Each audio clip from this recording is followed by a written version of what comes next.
The invitation arrived on a Tuesday, the 5th that month. I recognized the letterhead before I broke the seal.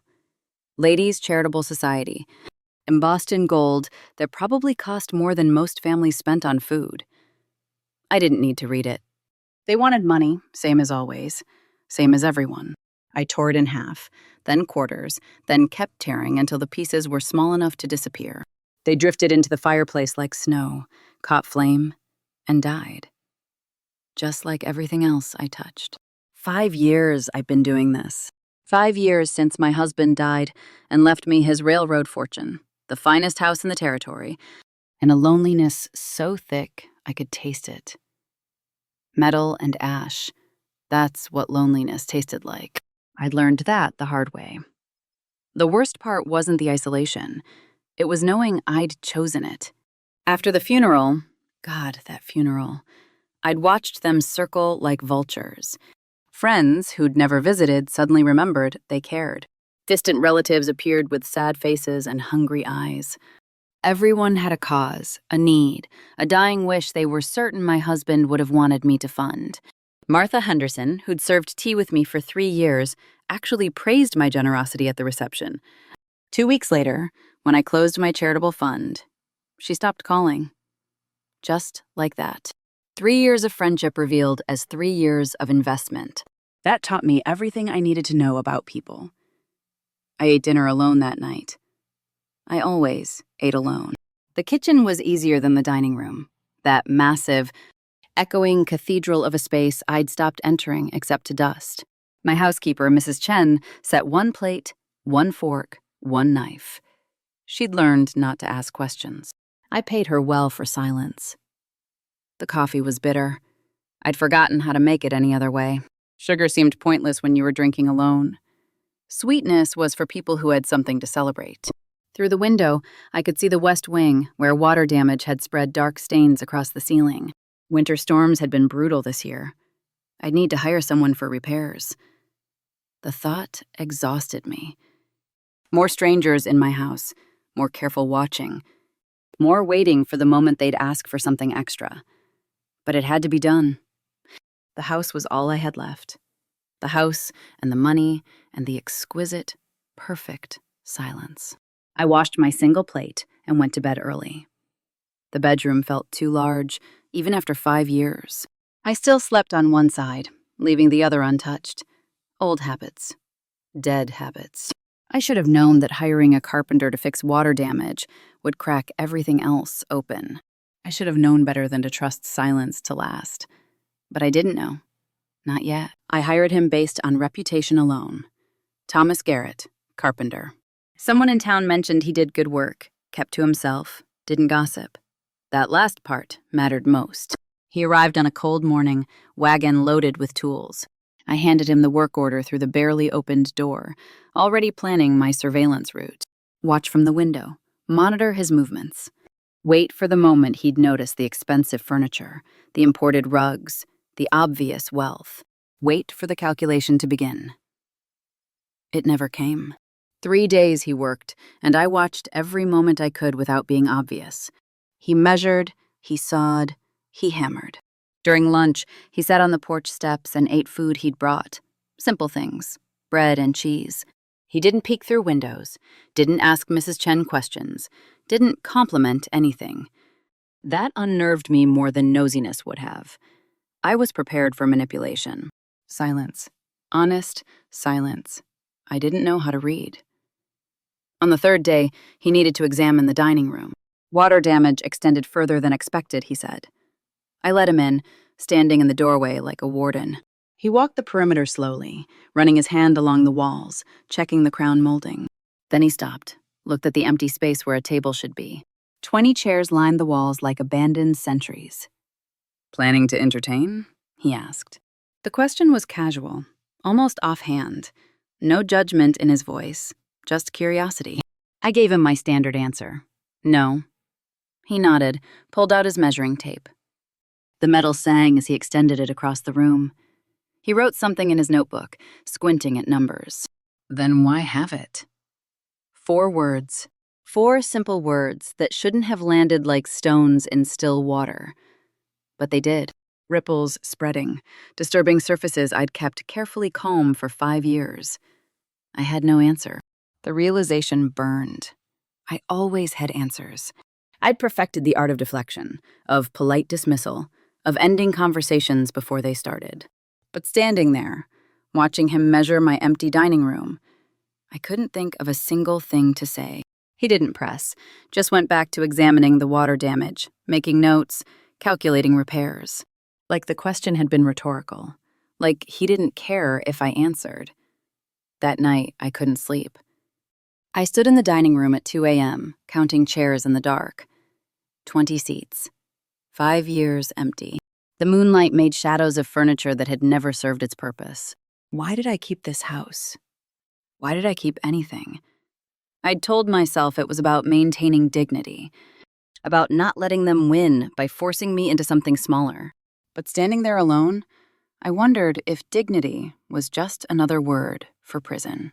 The next morning, I noticed he'd fixed the loose board on my porch. Didn't mention it, didn't add it to the bill, just fixed it.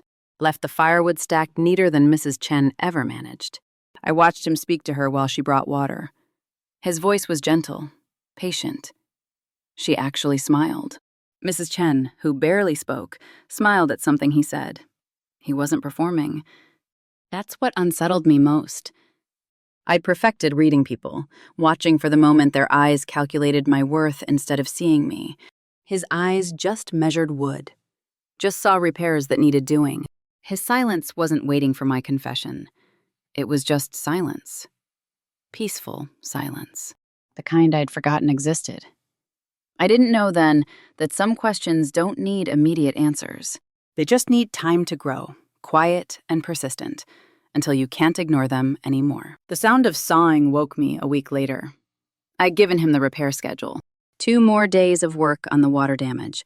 Then he'd be gone. Back to blessed solitude. But the sawing was coming from the dining room, and I hadn't authorized anything new. I marched downstairs in my robe, ready to assert control, ready to remind him that this was my house, my space, my decisions. He was building a table. Massive. Pine. 8 chairs already assembled around it. The morning light caught sawdust floating in the air like gold. He was sanding the surface smooth. Long, careful strokes, completely focused. I didn't authorize this. He looked up, nodded acknowledgement, went back to sanding. Mr. Garrett, I said I didn't authorize. Table's too big for one person. I tried. He paused, set down his sanding block, looked at me directly. His eyes were gray, calm as morning sky. Good thing money can't buy family, he said. But you can invite folks who ain't after your fortune. The words were delivered like he was commenting on weather. Simple, certain. Like he knew something I didn't. What are you talking about? He gestured to the chairs. Found 6 people. Ranch hand whose wife died last year, Tom Morrison. School teacher new to town, Sarah Webb. Widow named Clara with 2 children. Old Jim Peterson, prospector. Young couple, Mary and Samuel Brennan, trying to make their farm work. None of 'em know you're wealthy. None of 'em asking for nothing. Just folks will be alone come Thanksgiving. Thanksgiving. 3 weeks away. You had no right. Table'll be here either way, he interrupted gently. Choice is yours. Every instinct screamed to refuse, to send him packing, demand he remove this intrusion. This violated every protection I'd built, every wall I'd carefully maintained. I opened my mouth to say no. I'll think about it, came out instead. My voice sounded smaller than I intended, uncertain. I hated uncertainty. He went back to sanding. Didn't push, didn't argue. Just returned to work like my answer was enough. I should have said no right then. Should have insisted he take the table apart, haul it away, let me return to safe isolation.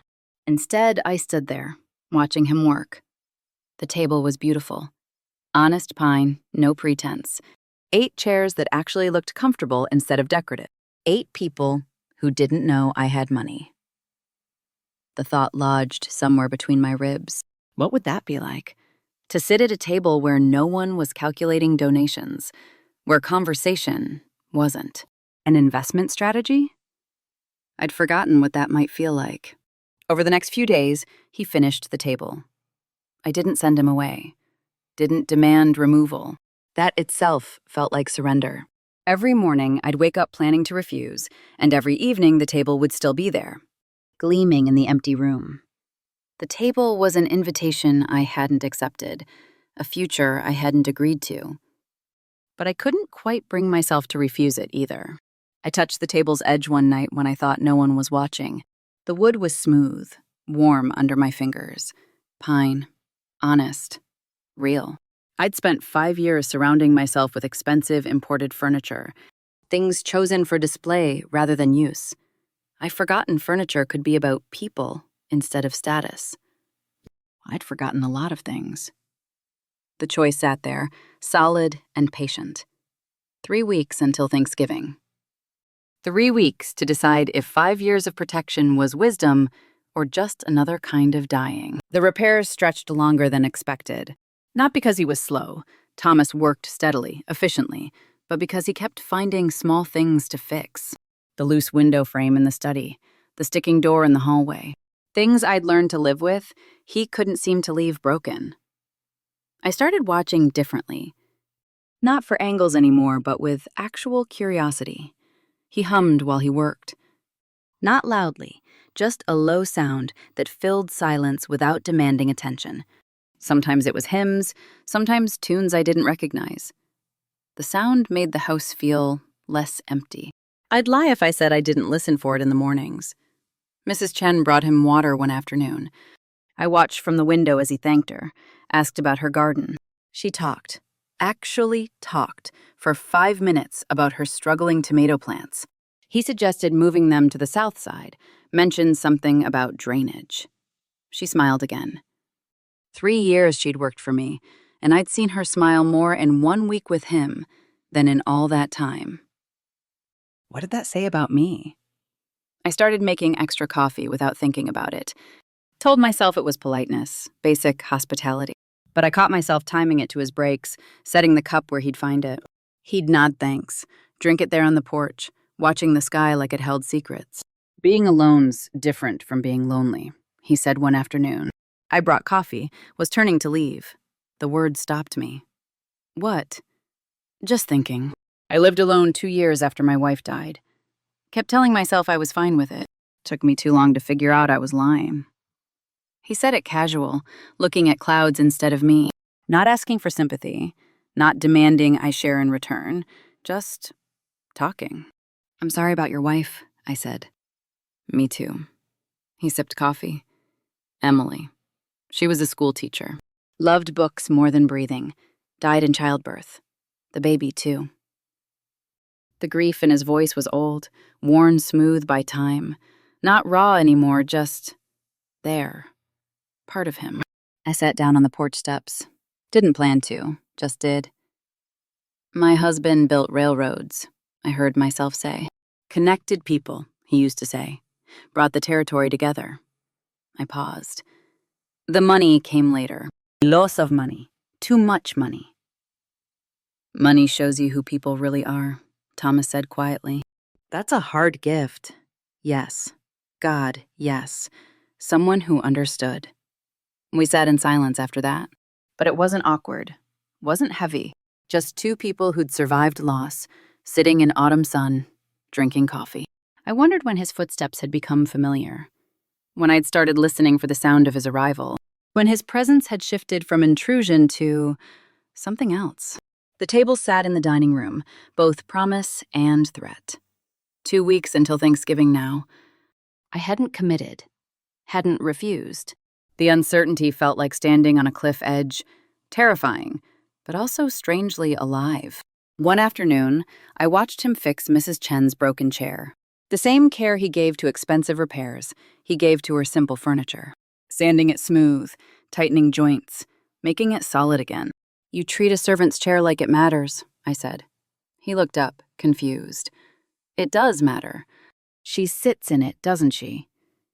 Such simple logic. Such obvious kindness. I'd forgotten that was possible. That night, I counted the coffee cups. 2 sat on the counter, waiting for morning. When had I started setting out both automatically? When had one cup stopped being enough? I caught my fall. Reflection in the dark window. 5 years I'd been protecting myself. 5 years of safety and loneliness and slow disappearing. Was I smaller now than I'd been? Had I shrunk to fit my isolation? Thomas said being alone was different. From being lonely, I'd spent so long confusing the two, choosing loneliness and calling it strength, choosing safety and calling it wisdom. The questions he'd planted were growing, quiet and persistent. Why did I have a dining room I never used? Why did I keep a house built for people when I'd decided people weren't worth the risk? Why was I so afraid of 8 strangers who didn't know I had money? I didn't have answers yet. But for the first time in 5 years, I wanted them. He found me in the dining room 2 weeks before Thanksgiving. I didn't hear him come in. I was standing there, hand on the back of a chair, imagining, trying to picture voices filling the space, laughter echoing off walls that had only known silence. 8 people around this table, none of them wanting anything except company. The image felt impossible, fragile as glass. What scares you? His voice was quiet, no pressure, no judgment, just genuine curiosity. Something cracked open in my chest. Everything, I whispered. He waited, not pushing, just present, patient. The words came like water through a breaking dam. I told him about Martha Henderson and her sudden disappearance when the money dried up, about my nephew who'd contested the will, claimed I'd manipulated a dying man, about the funeral reception where people praised my generosity while calculating their portion, about 5 years of watching every conversation become a transaction, every friendship reveal itself as investment. Everyone wanted something, I said, my voice cracked. Nobody wanted me. Thomas leaned against the doorframe, listening, really listening. Not preparing his response, not dismissing my pain, just bearing witness. Money shows you who people really are, he said finally. That's a hard gift to receive. It's a curse, maybe, but hiding forever means they still win. He paused. You're still letting them steal your life. The truth of it hit like a fist. 5 years I'd been hiding. 5 years I'd let ghosts dictate my present. The people who'd hurt me weren't even here anymore, but they still controlled everything I did. I don't know how to trust anymore. The admission tore out of me. What if I invite these people and they're just better actors? What if I'm the fool again? He considered. That seriously. Didn't rush to reassure me. I appreciated that more than I could say. Then you learn, he said. But what if they're genuine and you never know because you never tried? Which regret's heavier, being disappointed or never knowing? I had no answer. He shifted, looked at the table. I'll tell you what I chose. After Emily died, I hid 2 years, built things, stayed busy, avoided people. Then I realized she'd hate that. Hate that I let grief win. Hate that I stopped living because she couldn't. His voice carried old pain, but also something else. Resolution. Peace, maybe. So I started trying again, he continued. Some people disappointed me. Some surprised me. But I learned the difference between being careful and being dead. You're being dead, ma'am. Might be breathing, but you're not living. The words should have felt harsh. Instead, they felt like relief. Like someone finally seeing the truth I'd been hiding from. Tell me about them, I said. The 6 people. He smiled, pulled up a chair, sat down at the table like it was the most natural thing in the world. Tom Morrison lost his wife 3 years back. Works on the Henderson Ranch. Ironic, I know. He's quiet, kind, hasn't touched a bottle, though everyone expected it. Just works and goes home to an empty house. I knew that feeling. Sarah Webb is the new school teacher. 23, fresh from St. Louis, completely unprepared for frontier life. But she's trying. Kids love her. She spends every holiday alone in her boarding room, reading books. I knew that feeling too. He continued. Clara, The widow with children, girl and boy, struggling to make ends meet after her husband died in a mining accident. Old Jim, prospector who'd never struck it rich, but never gave up. Mary and Samuel, young couple trying to work a failing farm, too proud to ask for help. They weren't charity cases. They were people. Broken people, maybe. Lonely people. People like me. "I'll do it," I whispered. The words felt like jumping off a cliff. Terrifying. Exhilarating. Thomas's smile was quiet, warm. "Good. I'll bring the turkey." That night, I set 8 places at the table. My hands shook. Each plate felt like commitment, each fork like promise, each knife like risk. I stood back and looked at it. 8 places for 8 souls. For the first time in 5 years, I'd chosen something other than safety, chosen possibility over protection. It was terrifying, but something in my chest felt lighter, alive. Maybe Thomas was right. Maybe I'd been dead for 5 years. Maybe it was time to remember how to live. The storm hit 10 days before Thanksgiving. Early winter, sudden and fierce. One moment the sky was gray, the next it was roaring. Wind tore at the house. Rain became sleet, became snow.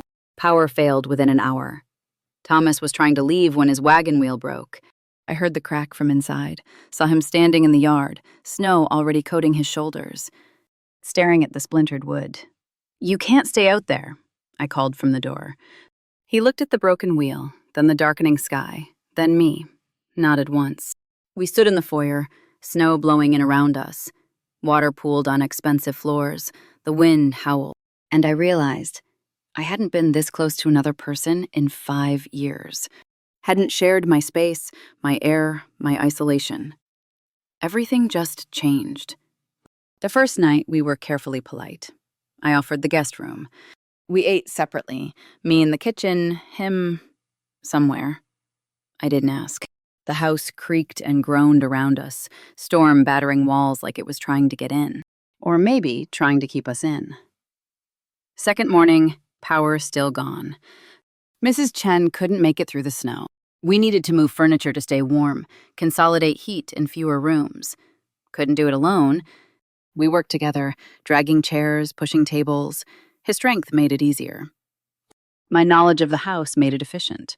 By afternoon, we'd created a small, warm space around the fireplace. "We should cook here," he said. "Save fuel." So we did. Cooked over the fireplace like pioneers. It was awkward at first, too aware of each other, too conscious of proximity. But hunger and necessity made us practical. By evening, we had a passable meal. We ate in silence. Outside, the storm raged. Inside, firelight made shadows dance. "Emily was a school teacher," he said suddenly. "I mentioned that, but I didn't tell you how we met." I looked up, surprised. He was staring at the fire, remembering. "I built the school. She came to inspect it, found 16 things wrong, made me fix every one." He smiled. I fell in love watching her argue with me about doorframe measurements. The memory was tender, painful. I recognized that combination. "She died in childbirth," he continued. "The baby, a girl, lived maybe an hour. I held her. She was so small. Emmeline never woke up to see her." His voice cracked. 5 years since it happened, and the wound still showed. "I'm sorry," I said. Inadequate words. "I built half the town after that," he said, trying to outrun it, trying to build my way out of grief. Didn't work. Can't build your way out of loss. I heard my own story in his. Different losses, same prison. The same belief that staying busy, staying away, staying isolated would somehow heal wounds too deep for solitude. "My husband was different before the money," I said, voice shaking. "He built railroads because he loved connecting people.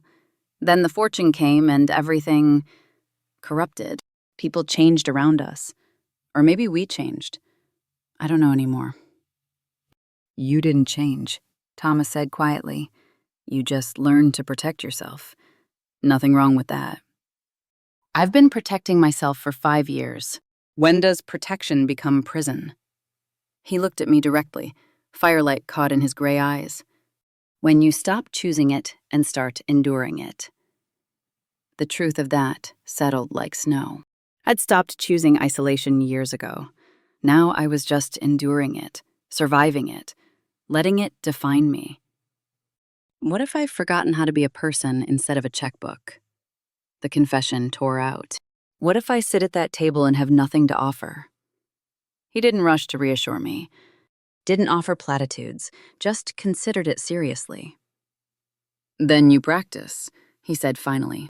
That's what family does. Teaches you who you are again. You think those 6 people are perfect? They're all broken somehow. That's why they're alone. That's why this matters. Family. The word felt foreign, dangerous, like hoping for something I'd sworn off years ago.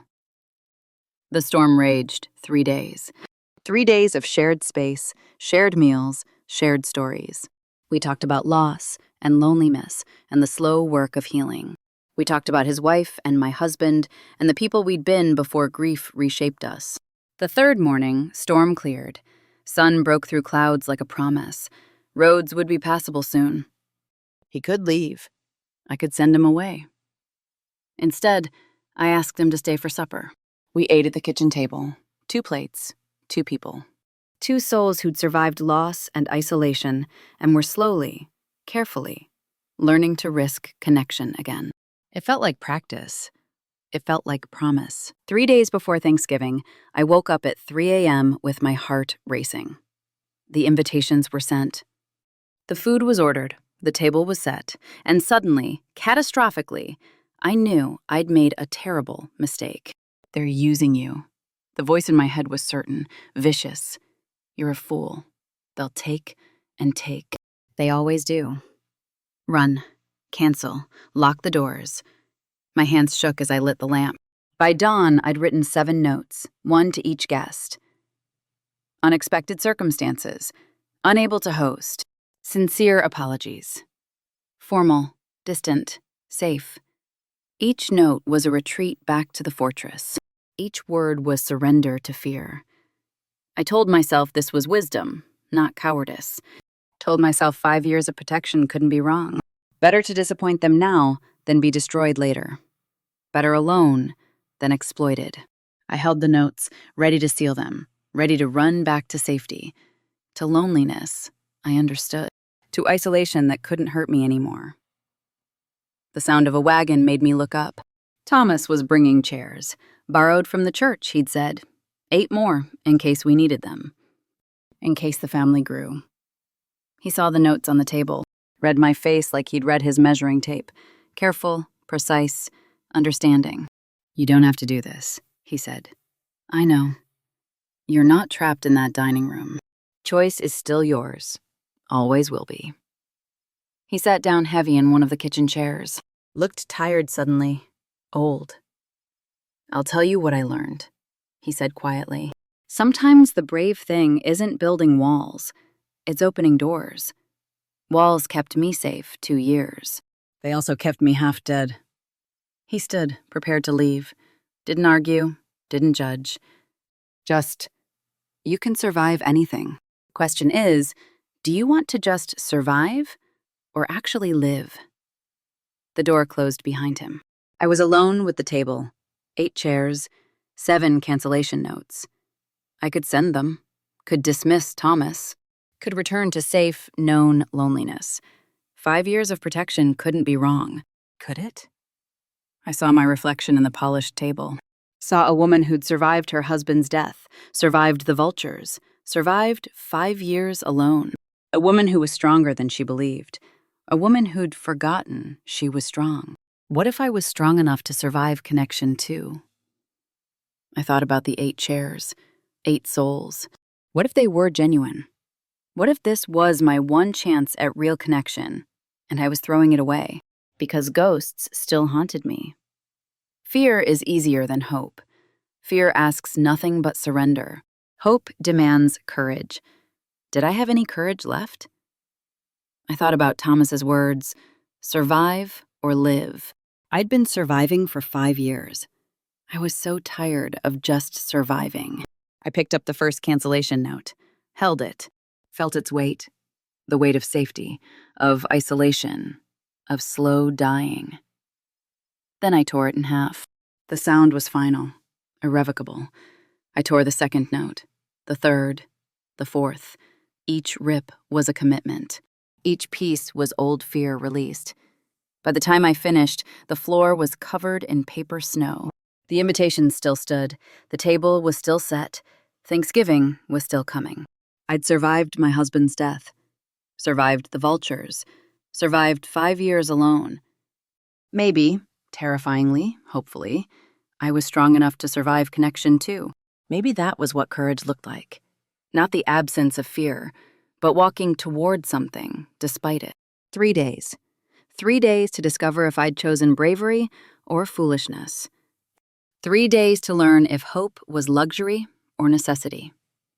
The torn notes drifted like snow, like possibility, like the future I was terrified to want. I chose this. I was choosing this. The difference felt like everything. Thanksgiving morning arrived cold and clear. I'd been awake since dawn, cooking. No hired help, no performance. Just me in a kitchen I'd barely used, making food for people I'd never met. My hands shook cracking eggs, trembled rolling pie crust. I set the table 3 times, changed the placement, second-guessed everything. Almost locked the door twice before the first knock came. It was Clara, the widow, with her children. The girl was maybe 6, clutching her mother's hand. The boy about 8, trying to look brave. They all wore their best clothes, worn but clean, carefully mended. "Mrs. Ashford?" Clara's voice was nervous. "I'm Clara Bennett. These are my children, Annie and James." "Come in," I managed. Annie stared at the house with wide eyes. "It's pretty." Not calculating. Not measuring worth, just a child's honest observation. "Can we help set the table?" James asked. Something in their earnest faces steadied me. They were nervous too. We were all scared. "Yes," I said. "Yes, you can." Tom Morrison arrived next, with flowers from his struggling garden. Sarah Webb brought books, in case conversation lags. Old Jim had turkey eggs. Mary and Samuel made bread, still warm. Everyone brought something. Nobody came empty-handed. Nobody came expecting. Thomas arrived last, with the turkey, already cooked. He'd spent all morning on it, I could tell. Made eye contact, smiled.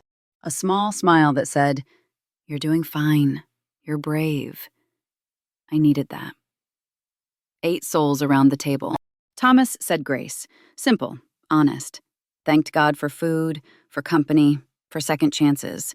His voice cracked on that last part. The food passed. Conversation started awkward, too polite. Then Annie knocked over her water and started crying, and Clara comforted her. And suddenly everyone was talking at once, helping clean up, making jokes. The ice broke. Tom mentioned his late wife loved Thanksgiving, how she'd make everyone eat until they couldn't move, then insist on one more piece of pie. His voice carried grief, but also fondness, memory without bitterness. Others shared their losses. Clara's husband in the mining accident, old Jim's partner who died prospecting, Sarah's parents, both gone young. We were all broken people, all carrying weight, all alone, until today. Mid-meal, Sarah mentioned needing books for students. Clara talked about her children's worn shoes. Mary and Samuel discussed their struggling farm. The old me would have heard requests, would have stiffened, calculated, prepared to refuse. The new me heard sharing, just people talking, the way people do. They weren't asking for anything, weren't performing, just being honest about their lives, including me in their reality instead of performing for mine. "I lost my husband 5 years ago," I heard myself say. Everyone looked at me, listening, not calculating. "He built railroads, loved connecting people." My voice shook. "After he died, I forgot how to connect to anyone." "Grief does that," Tom said quietly. Makes you forget you're still alive. Yes. God, yes. Someone who understood. Sarah reached across the table, squeezed my hand. Thank you for inviting us. For this. I was dreading being alone again. Annie left her seat and hugged me spontaneously. No transaction, no angle. Just a child grateful for warmth and laughter and being included. I cried for the first time in 5 years. Thomas squeezed my shoulder gently. See, money can't buy this. But opening your door can. After dinner, Thomas suggested making this monthly. First Sunday every month. If Mrs. Ashford's willing. Everyone looked at me. The table was mine, the choice was mine. I could keep this moment precious and contained. One perfect day, then return to safety. That would be easier. Or I could risk it. Risk disappointment. Risk being hurt. Risk hoping that this connection, this warmth, this chosen family could last. Yes, I said, voice stronger than I felt. Every month. This table was built for family. Let's fill it. Not them rescuing me. Not me rescuing them. Just people choosing each other. Choosing connection over isolation. Choosing to try. The house filled with laughter as we cleared plates. Conversations overlapped. Children played. Tom and old Jim argued good-naturedly about fishing. Sarah and Clara discussed teaching children. Mary helped me wrap leftovers. It was messy, loud, chaotic. It was perfect. As the last guest left, Thomas lingered. You did good, he said. I was terrified. Being brave doesn't mean not being scared. It means being scared and doing it anyway. He was right. I'd been scared. I'd been terrified. But I'd opened the door. I'd let them in. I'd risked connection, risked being hurt, risked hoping. And I'd survived. More than survived. I'd lived. Really lived. For the first time in 5 years. The table bore scars now. Water rings, knife marks. The mess of being used. I'd never loved anything more. 6 months later, I wrote another invitation. The monthly dinners had become the center of my life. Not because of my wealth. None of them knew about that still. But because I chose to show up. Every first Sunday, 8 souls around the table. Sometimes 10, sometimes 12. The family kept growing. Tom had met someone, widow from the next town. He was bringing her this month, nervous as a boy. Sarah's students came some Sundays, filled the house with reading and laughter. Clara's children called me Aunt Margaret now. They didn't know my wealth. Didn't know my mansion was worth more than their town. They just knew I listened when Annie talked about school. Knew I always had cookies hidden for James.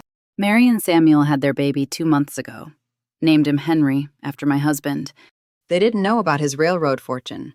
Didn't know he'd built half the territory. They just knew I'd spoken of him with love, that I'd shared my grief honestly. They'd given me back my memories without wanting my money. Given me back myself.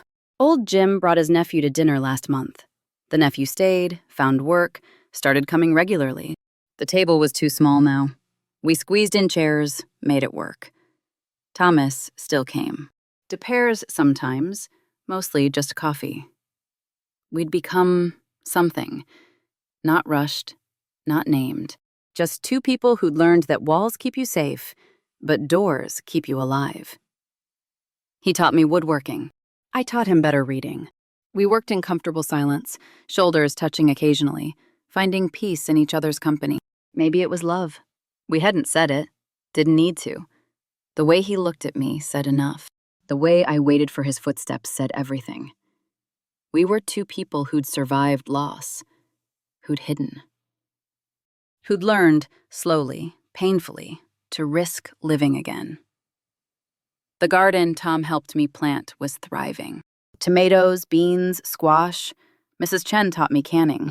We spent August afternoons preserving food, talking about nothing and everything. She'd worked for me 3 years in silence. Now she talked constantly. Told me about her family, her dreams, her grief. I'd been so busy protecting myself, I'd missed knowing her. Sarah brought students every Saturday now. The library I'd never used was full of children reading, learning, asking questions. The house that had echoed with silence now rang with voices. I'd spent 5 years buying things. Expensive furniture, imported rugs, decorative pieces that gathered dust, thinking each purchase would fill the emptiness. Thomas had shown me, stop buying. Start building. Not structures, but connections with people who see you, not your wealth. Money can't buy what matters most. Real connection, honest friendship, chosen family. The table bore scars now. Water rings from glasses, knife marks from carving, burns from hot plates, the patina of use and love and living. I cherished every mark. Table's getting crowded, Thomas teased last Sunday. I smiled. Good thing family keeps growing when you stop counting the cost. Because that's what I'd learned. Family isn't blood. Family isn't money. Family is chosen, built slowly, risked constantly, earned through showing up, being honest, letting people see you. I signed the new invitation. A friend of Tom's, another soul who needed choosing. The dining room already held voices, Clara helping set up, children playing, Thomas fixing a loose chair leg. The house that had been my prison was my home now, filled with people who didn't want my fortune, who wanted my company, my stories, my honest self. Isolation had become habit. I'd needed someone to show me that wealth without people was just a fancy prison. That survival wasn't the same as living. Thomas hadn't rescued me. He built me a door and trusted me to walk through it. That was the real gift, believing I was brave enough to choose connection over safety. I'd been scared. I was still scared sometimes, but I chose this. I kept choosing this every first Sunday, every shared meal, every honest conversation, every time I opened my door instead of hiding behind it. I chose living, and that made all the difference. The invitation went in the mail. The table waited. The family would gather again. I heard laughter from the dining room. Annie was reading to James. Thomas was teaching them both a card game. Mrs. Chen was setting out cookies. I stood in the doorway, watching. This was what I'd needed. Not another expensive piece of furniture. Not another donation to feel worthy. Not another wall to feel safe. Just people. Honest, broken, beautiful people who saw me instead of my wealth. Money had bought me the finest house in the territory. Courage had filled it with love. Only one of those was worth having. I walked into the dining room, into the noise and warmth and chosen family, into the life I'd almost refused, into the love I'd been too scared to risk. 8 chairs had become 12. 12 might become 15. The table would hold us all.